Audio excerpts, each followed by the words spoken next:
And now I want to talk about horror movies and how they're controlling the box office. Some context. Two films, Backrooms and Obsession, were made together under $11 million, minus advertising. In movie speak, that's nothing. Obsession specifically was made on a $750K budget, which I find so cool. I love small indie movies like this. Also, the directors of these movies are in their 20s, so it's my generation finally stepping up to the plate. I find it awe-inspiring. And it is horror movies, and I don't really love horror movies. I mean, I watch Jordan Peele movies with the lights on because I'm that much of a pussy.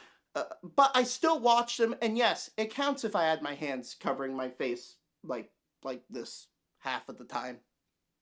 I think another great thing coming from this is that both of these movies are actually making money. Like Backrooms beat the new Star Wars movie financially at the domestic box office in America, and Obsession broke a record held by E.T. by getting more money weekend over weekend, which is unheard of nowadays in the movie industry. Usually movies drop like 40 to 60% on their second weekend. Obsession gained 30% more in its second weekend and continued to gain more on its third weekend too. That's crazy. So people, especially younger people, are liking these movies. Wow, people like good movies? Who knew that would engage such an audience? Clearly not the people who greenlit Velma. Like seriously, what was that? Well, clearly the big film companies are taking note because now they're going through Reddit to find the big next hit.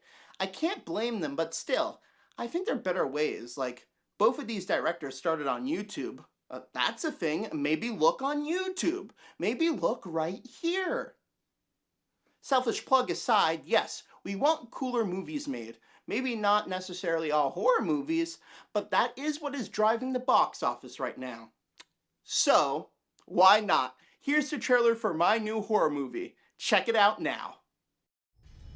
In a world full of danger lives a man who lives his life to the fullest. Richard Rabinowitz was your average investment banker. He attended the New York School of Interior Design and learned to love himself.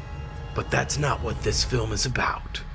It's about a man who learns to love his faces. And there are many faces in this film. This summer, but also in July. You'll lick yourself silly watching this movie. The New York Times calls it, they did not provide a quote. Teen Vogue calls it the best film of the year. Starring MTV Best Kiss Award winner J.W. Lee. People describe it as Showgirls meets Schindler's List. Bambi meets 50 Shades of Grey. And The Sheep Detectives meets X.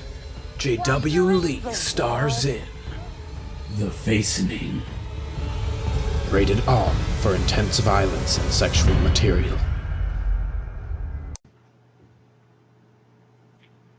I like it. You like it?